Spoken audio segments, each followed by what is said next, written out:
Et shalom, peuple de Dieu. Je bénis encore Dieu ce soir. Et notre chaîne s'appelle La Parole Vivante. Nous essayons de nous fortifier en tant qu'enfants de Dieu, en tant que serviteurs de Dieu, parce que le moment est très difficile. Parce que tout ce que nous sommes en train de voir, ça ne nous surprend pas. Parce que Jésus aussi en a aussi parlé dans le Matthieu 24. Quand les disciples lui posaient la question, quel sera le signe de ton événement? Il a parlé de tout ce que nous sommes en train de voir à ce moment ici. Vous verrez de vos prophètes et il y aura la guerre. Une nation se lèvera contre une nation et des tremblements de terre. Toutes sortes d'événements qui sont en train de se passer pour ce moment est significatif. Alors, je vais parler de quelque chose parce que je vois aussi l'Église a une mission. Sa mission est de dire aux enfants de Dieu la vérité. Et de dire aux enfants de Dieu la vérité de tout ce qui s'est en train de passer. Alors, mais la mission qu'on les a confiée d'aller faire toutes les nations, les disciples de Dieu. Et les renseigner ce que Jésus, ils ont reçu de Jésus et les baptiser au nom du Père et du Fils et du Saint-Esprit selon Matthieu 28, 18 jusqu'à 19 jusqu'à 20. Mais les disciples de Jésus, quand ils ont reçu le Saint-Esprit dans les actes des apôtres, alors c'est le temps maintenant de l'Église parce que l'Église a commencé dans les actes des apôtres, c'était la prophétie de Joël et tout ça quand ils étaient remplis du Saint-Esprit. Alors, ils ont baptisé au nom de Jésus-Christ. Alors, je ne suis pas de ce côté-là parce que j'en ai déjà parlé, mais je vais parler de la paix. Parce que je vois certains serviteurs de Dieu et prennent d'autres choses qui ne sont pas vraiment, qui ne sont pas la mission de Jésus-Christ de Nazareth. Jésus a donné aux apôtres, ses apôtres, une mission d'aller faire toutes les nations, les disciples, ses disciples. Il a donné le pouvoir, prier pour le malade et faire autre chose.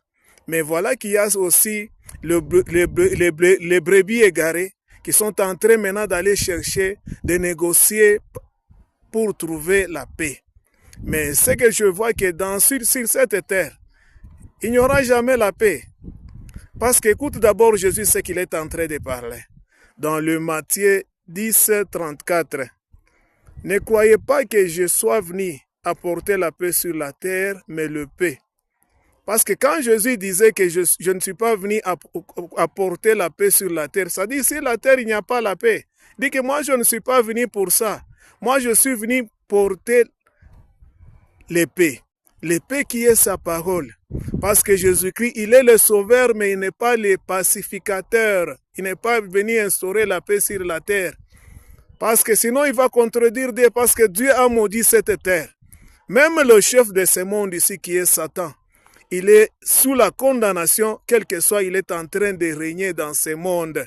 Alors, il n'y aura jamais la paix quand Satan est dans ce monde ici. Alors, même la paix qu'elle nous promet, c'est une paix qui sera après, dans l'enlèvement que nous allons vivre la paix avec notre Seigneur Jésus-Christ. Alors, si ces serviteurs-là, par négocier, faire des voyages, que nous sommes en train de chercher la paix, même Jésus aussi, il a porté ses corps. Il a trouvé l'Israël qui était sous la menace des Juifs, sous la domination des Romains. Mais Jésus n'est pas allé négocier avec d'autres. Non, il faut, voilà, mon peuple souffre et tout ça. Je vais maintenant qu'il faut que la paix revienne en Israël. Jamais. Lui, il avait sa mission que son père l'avait confiée. Il dit que ma mission est de faire la volonté de mon père. Il faisait sa volonté. Jusqu'à sa mort, il parlait aussi de son père. Même quand il a fait le sacrifice, il a été crucifié. Alors, quand il sait quoi, il a ressuscité, il a dit à ses serviteurs, je vous envoie aussi d'aller faire tous les disciples et toutes les nations mes disciples. Alors, je vais lire dans le Matthieu 10. Qu'est-ce que Jésus disait de ce cas-là? Je crois que j'ai déjà parlé. que je ne croyais pas que je suis venu sur la terre pour apporter la paix, mais le paix. Alors le paix qui est sa parole. Alors maintenant, d'une façon courante, on est en train de parler que celui qui veut la paix, il prépare la guerre. Alors la paix s'impose. La paix ne se négocie pas. On peut se négocier pour une paix de business, mais pas une paix durable, parce que ça sera éphémère. Alors maintenant, celui qui se prépare, parce que vous allez voir, même dans tout le pays ici, tout le monde, il y a les gens qui portent un uniforme, il y a les gens qui ont des épées, tout ça. Ils sont en train de se préparer. Ils se préparent, ils sont toujours prêts pour la guerre. Ils sont prêts pour la guerre parce qu'il n'y a pas la paix pour instaurer la paix. Même nous-mêmes, nous sommes aussi sécurisés parce qu'il n'y a pas la paix. Il y a les hommes en uniforme qui circulent toute la nuit ici pour notre sécurité parce qu'il n'y a pas la paix. Et même dans nos maisons, il n'y a personne qui laisse sa maison ouverte et sa porte ouverte parce qu'il n'y a pas la paix. Personne ne peut instaurer la paix sur cette terre, mais la paix, on l'impose. Même la justice, quand vous voyez qu'il y a des maisons de justice, tout ça, parce qu'il n'y a pas la justice, mais on impose la justice. Alors, bien-aimés dans le Seigneur, même aussi dans l'esprit, il y a toujours la guerre, il n'y a pas la paix. Écoutez, Paul sait qu'il est en train de parler aux Éphésiens. Éphésiens 6, 10. Au reste, fortifiez-vous dans le Seigneur, par la force de Tout-Puissant. Revêtez-vous de toutes les armes de Dieu, afin de pouvoir tenir ferme contre la ruse du diable. Car nous n'avons pas à lutter contre la chair et le sang, mais contre les dominations, contre les autorités, contre les esprits méchants dans les lieux célestes. Même dans l'esprit, il n'y a pas la paix. Alors la Bible nous dit de porter les armes. Nous ne sommes pas dans l'Ancien Testament quand les gens comptent toujours en train de raconter aujourd'hui, non, il va combattre pour nous. Non. Un chrétien doit porter aussi les armes.